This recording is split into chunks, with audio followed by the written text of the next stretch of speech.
होगा उसकी को बचाने का मेरी जिम्मेदारी होगी। सरकार को अविलंब पहले यह बात करनी चाहिए।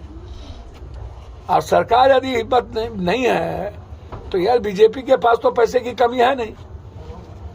तो विजय सिन्हा जी, जब आपके लोग आप आंदोलन में मरे थे तो जाके 10 लाख रुपया आप जाके दे आए जहानाबाद में कि बाप रे बाप हम 10 लाख टका दे रहे हैं, मर गया, हार्ट अटैक हो गया, 20 लाख टका दे रहे हैं।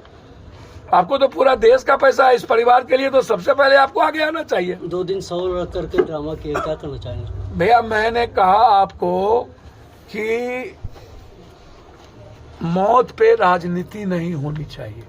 और इस परिवार की बच्ची का सहारा कौन होगा? 2 बेटी है, अब 8 परिवार और 1 बूढ़ी माँ और 1 छोटी माँ बची है। इस 2 माँ सहारा कहाँ से अकेली होगी? एक दूसरी चीज, मैं बहुत इस मामले में क्लियर हूं। मैं हाथ जोड़ता हूं नेताओं से पैर पकड़ के कि इस मर्डर को सही ट्रैक की ओर जाने दिया जाए, इसको जातीय रंग ना दे, क्योंकि ये जातीय गोलबंदी से नरसंहार नहीं हुआ है या किसी के कन्वीनियंस, किसी के कॉन्वेंस से यदि ये नरसंहार हुआ है या इसमें नगर पालिका के चेयरमैन इन्वॉल्व है तो क्रिमिनल वो है, क्रिमिनल आशीष चौधरी है। यदि परिवार कह रहा है तो वो हैं जिनके लोगों ने चाय बेच करके काम किया।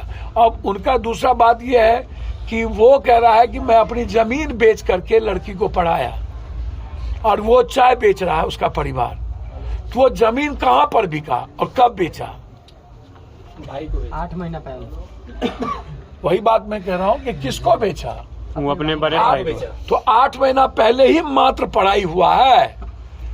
उनका कहना है कि शादी कितने दिन पहले हम कर लिए। 3 साल पहले 2 लाख का उसके पास आईफोन है और BMW बाइक भी है। मैं वही बात तो कह रहा हूँ। 14 पन्ने का डायरी जो 3 साल दिखा रही पहले है। रिलेशन खत्म हो गया था, ऐसा चर्चा है। सर मैं कह रहा हूँ कि 8 महीना पहले जमीन बेचा है और रिश्ते हैं 3 साल पहले का,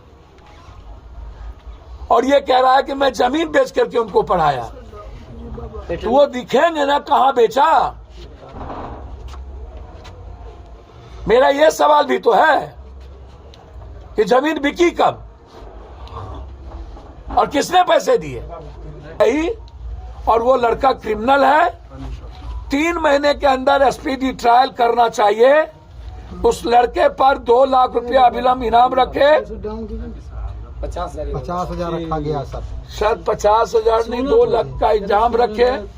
और इस केस को सबसे पहला हम आग्रह करेंगे कि सरकार इसको न्यायिक जांच करवाए और डीआईजी के नेतृत्व में इसकी जांच हो। कोई दिल्ली जो एसआईटी की जांच हो, यहाँ नहीं। और इसमें बिल्कुल मेरा मानना है कि जिसके पास BMW हो, आईफोन हो, जो चाय बेचता हो, 8 महीना पहले अपने भाई चचेरे या जो भाई से पैसा लेता हो, ये प्लॉट बिल्कुल गलत है। यह संभव है कि वो डायरी में रच करके उस डायरी को, मुद्दे को, मर्डर को डाइवर्ट करने की डायरी में एक बड़ा साजिश था।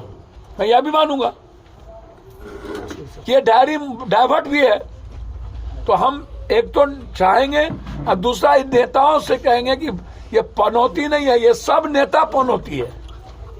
जदयू वाले भी आकर के गाली को एक दूसरे पर आरोप लगा के चले गए कि वो बीजेपी के हैं।